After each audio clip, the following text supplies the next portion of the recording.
Sobat Diet Kalori, bertemu kembali dengan saya Erwin Eka, founder dari dietkalori.co.id. Dan di kesempatan kali ini saya akan membahas tentang 4 alternatif pengganti susu sapi ya. Banyak sekali orang yang mencari alternatif susu sapi ya, karena mungkin toleransi terhadap laktasi yang mengakibatkan ketika mengkonsumsi susu sapi itu akan mengakibatkan diare ya, seperti itu. Atau mungkin ya bagi Anda yang sedang menjalani program diet sementara membutuhkan asupan gizi yang cukup, misalnya vitamin D ya, untuk memperkuat tulang, untuk mencegah osteoporosis ya. Sementara itu terkandung dalam sapi hanya saja susu sapi ya, maksud saya susu sapi hanya saja terkadang lemaknya yang terlalu tinggi, terus kemudian jumlah kalorinya yang terlalu tinggi, sehingga mengakibatkan alternatif lain dan biasanya didapati dari nabati ya.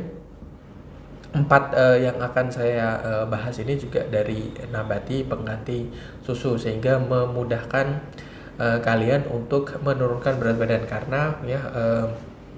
karena kandungan protein dan lemaknya yang cukup rendah, sehingga susu yang akan saya jabarkan di sini cenderung lebih rendah kalori. Nah, apa saja?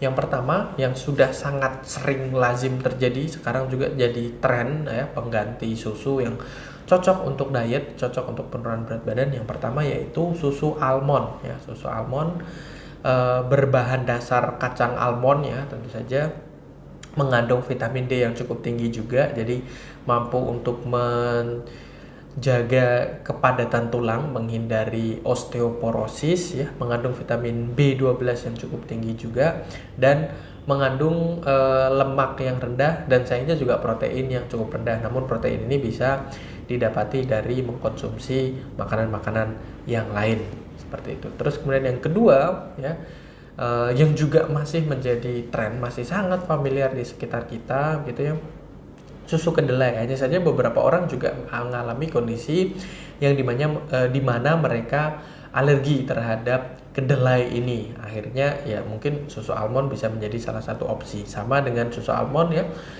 susu kedelai ini juga bisa mencegah osteoporosis terjadi terhadap diri kita, mengandung vitamin D ya, terus kemudian vitamin B, B6, B12 ya yang cukup tinggi juga. Proteinnya juga cukup tinggi, bahkan lebih tinggi daripada kacang almond ya. Namun kadar kalorinya masih terbilang rendah, bahkan jika dibandingkan dengan susu sapi ya, yang biasa dimanfaatkan oleh manusia sebagai salah satu menu asupan harian dengan segala kebaikan manfaat susu seperti itu. Dan susu kedelai ini bisa menjadi salah satu opsi seperti itu. Terus kemudian yang ketiga, susu kelapa, coconut milk, atau yang disebut sebagai santan. Nah, bukannya santan ini tidak sehat. Iya, kalau santannya ini dipanaskan ya, dimasak, itu akan memunculkan kadar lemak jenuh yang cukup tinggi seperti itu, yang akan mengganggu peredaran darah kita seperti itu. Sementara kalau yang masih segar, yang tidak diawetkan, apalagi yang kita, dan juga coconut milk yang bukan, kalau di yang terbiasa masak ada istilah santan kental atau santan kani. Nah, itulah yang dihindari. Tapi yang bening seperti itu yang biasa kita konsumsi sebagai minuman, nah itu sebagai salah satu opsi untuk menggantikan susu sapi seperti itu. Dan yang terakhir adalah yang belum terlalu familiar, tapi ternyata ya sama kayak kacang almond gitu ya, dengan cara dipres begitu bisa dijadikan, atau diserbukan seperti susu kedelai juga bisa gitu ya. Kacang mede ya, kacang mede sebagai salah satu alternatif susu yang mengandung vitamin D juga ya. Kacang-kacangan ini bagus untuk sistem kinerja jantung kita juga gitu ya.